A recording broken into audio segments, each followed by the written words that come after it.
नमस्कार दोस्तों, भगवत गीता के अनमोल वचन इसके अगले भाग में आपका स्वागत है। आज सबसे पहले भगवान श्री कृष्ण जी हमसे ये कहते हैं कि जिस काल में यह पुरुष मन में स्थित संपूर्ण कामनाओं को भली भांति त्याग देता है और आत्मा से आत्मा में ही संतुष्ट रहता है, उस काल में वह स्थितप्रज्ञ कहलाता है। स्थितप्रज्ञता के बहुत सारे लक्षण बताए हैं और उसमें का एक यही है कि जिस काल में मतलब जिस वक्त जो पुरुष है, जो भी इंसान है, वो संपूर्ण कामनाओं को, मन में हमारी जो भी कामनाएं होती है, मुझे ये चाहिए, आसक्ति या फिर लोभ या फिर कभी कभी लोभ जो होता है कि मुझे ये चाहिए, मुझे वो चाहिए, इन सारी चीज़ों को जब वो त्याग देता है, ऐसे वक्त में वो आत्मा से ही आत्मा में संतुष्ट रहता है, मतलब जिसके अंदर समाधान है।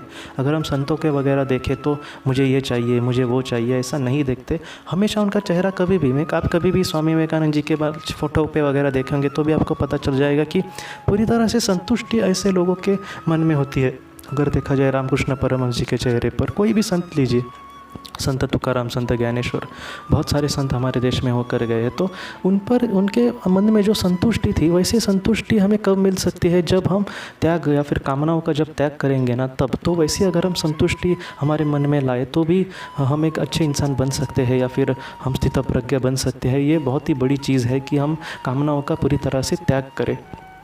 बाद में भगवान श्री कृष्ण जी हमसे ये कहते हैं कि दुखों की प्राप्ति होने पर जिसके मन में उद्वेग नहीं होता, सुखों की प्राप्ति होने पर जो सर्वथा निस्पृह है, तथा जिसके राग, भय और क्रोध नष्ट हो गए हैं, ऐसा मुनि स्थिर बुद्धि कहलाता है।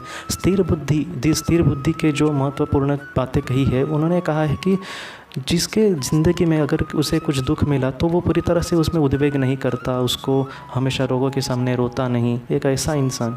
और अगर जिसके ज़िंदगी में सुख मिला तो भी वो बहुत ही ज़्यादा हर्षभरित नहीं होता या फिर बहुत ही ज़्यादा अपने मतलब बड़ा कुछ प्रकट करता है कि मैं ये हूँ या फिर मैं बहुत ही सुखी हूँ, मतलब थोड़ा बोले तो समभाव जो रखता है इन सारी चीज़ों में। बाद में उन्होंने ये कहा है कि जिसके क्रोध या फिर राग, भय और क्रोध पूरी तरह से नष्ट हो गए हैं, जिसने काम, क्रोध, लोभ, इन सारी चीज़ों को पूरी तरह से नष्ट किया गया है, ऐसा जो इंसान है उसे स्थिर बुद्धि कहा जाता है। देखिए, काम, क्रोध, लोभ के बारे में मैंने भी बहुत बार आपसे कहा है कि इन सारी चीज़ों में ये जो चीज़ें हैं, काम, क्रोध, लोभ, ये सारी चीज़ें इतनी बुरी है या फिर हमें इतना निचले स्तर पर लेके जाती है कि हम सोच भी नहीं सकते। पूरी ज़िंदगी में इंसान इसी चीज़ के पीछे पड़ा रहता है। अगर देखा जाए तो कभी कभी खुद का हमें कंट्रोल नहीं होता, गुस्सा कंट्रोल में नहीं होता, या फिर कामना बहुत ही बुरा रूप धारण कर सकती है, या फिर लोभ तो बोलिए ही मत, मरते दम तक इंसान को मुझे ये थोड़ा मिला तो भी चलेगा लेकिन कुछ तो मिलना चाहिए, ऐसे उसके विचार होते हैं। तो ऐसी जो चीज़ें होती है वो हमें बहुत ही निचले स्तर पर लेकर जाती है। तो भगवान श्री कृष्ण जी यही कहते हैं कि अगर हम स्थिर बुद्धि प्राप्त हो, इस तरह से स्थितप्रज्ञता की शुरुआत होती है और हम मोक्ष के लिए पूरी तरह से मतलब तैयार हो सकते हैं। अगर ये सारी चीज़ें इस तरह से चली, अगर हम इस तरह से बर्ताव करेंगे, मतलब कामनाओं का त्याग करेंगे या फिर काम, क्रोध, लोभ को पूरी तरह से नष्ट करने की कोशिश करेंगे, या फिर हर्ष मतलब जो भी अच्छी चीज़ें हैं उसमें बहुत ही ज़्यादा प्रसन्न ना हो, या फिर स्थिर बुद्धि मैं कह रहा हूँ, मैं ऐसा ज़रा भी नहीं कह रहा कि बहुत ही अच्छी कोई हमारा बेटा समझो फर्स्ट नंबर उसका आया है और फिर भी जाने दो तू समान भाव में रहे, ऐसा ज़रा भी नहीं है। उसका अभिनंदन करना चाहिए, उसके कुछ उसके मन पसंदी का कुछ खाना वगैरह बनाओ, मतलब उसको भी खुशी मिल काट कर उसका खुशी भी हमें जाहिर करनी चाहिए या फिर सेलिब्रेट करनी चाहिए, बात वो नहीं है। लेकिन वही मुझे चाहिए या फिर दुख में बहुत ही ज़्यादा दुख, इस तरह से हमें नहीं बर्ताव करने की कोशिश करनी चाहिए। तो यही चाहते हैं सर्वशक्तिमान ईश्वर। बाद में भगवान श्री कृष्ण जी हमसे कहते हैं, ये बहुत ही ज़्यादा महत्वपूर्ण वाक्य है कि कछुआ जिस तरह से जीता है, कछुआ जिस तरह से अपने अंगों को जैसे समेट लेता है, वैसे ही एक यह पुरुष इंद्रियों को, विषयों से इंद्रियों को सब प्रकार से हटा लेता है, तब उसकी बुद्धि स्थिर हो जाती है। इस बात को थोड़ा सा क्लियर बात कह के बताता हूँ।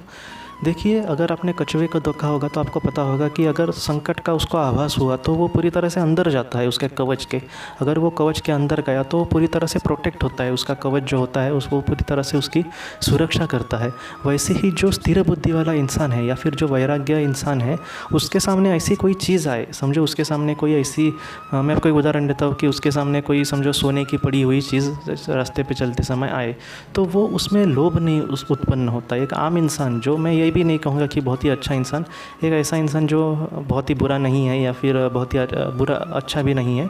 एक ऐसा इंसान अगर उसके सामने ऐसी चीज़ें आई तो वो पूरी तरह से लोभ उसके उत्पन्न हो सकता है उसके मन में, लेकिन एक जो अच्छा इंसान है या फिर जो योगी है या फिर जो एक स्थिर बुद्धि वाला इंसान है वो ऐसी चीज़ों में नहीं ध्यान दे सकता। इसलिए मुझे अभी भी याद है कि रामकृष्ण परमहंस जी का एक वाक्य है कि जो योगी है या फिर जो स्थिर बुद्धि वाला जो स्थित प्रज्ञ इंसान है उसके लिए पत्थर के टुकड़े या फिर सोने के टुकड़े एक ही समान है। तो इस तरह से हमें देखना होगा और सर्वशक्तिमान ईश्वर हमसे यही चाहते हैं कि जिस तरह से कछुआ अपने अंगों को आभास संकट का आभास होने के बाद जैसे अंदर खींच लेता है, वैसे ही जो योगी है वो ऐसी उसके सामने जब चीज़ें आएंगी काम क्रोध लोभ वाली वगैरह, तब वो अपने आप इन सारी चीज़ों पे कंट्रोल कर सकता है, उसको ज़्यादा परेशानी नहीं हो सकती। मैं आपको फिर से कहता हूँ कि अगर हम इस तरह से बर्ताव करना बहुत ही मुश्किल है आज के ज़माने में, मुझे पता है, लेकिन अगर हम अभ्यास करें या फिर हम उसकी कोशिश करें तो ये इतना भी बड़ी मुश्किल नहीं है। थोड़ी शुरुआत में हमें थोड़ा सा प्रॉब्लम हो सकता है, लेकिन बाद में आपको पता भी नहीं चलेगा कि आप किस तरह से करते हो। कुछ ऐसे भी लोगों से मैं मिला हूँ कि जिन्होंने बहुत ही बुरी आदतें थी व्यसन की वगैरह, लेकिन आज उनके सामने भी अगर कोई व्यसन करता हो तो भी उनको कुछ नहीं लगता। तो ऐसी ये चीज़ें हैं, शुरुआत में बहुत ही मुश्किल पड़ती है लेकिन बाद में हम इन सारी चीज़ों को लेकर जीना सीख लेते हैं। तो दोस्तों, आज के वीडियो में हम 3 वचन को देखने की कोशिश की।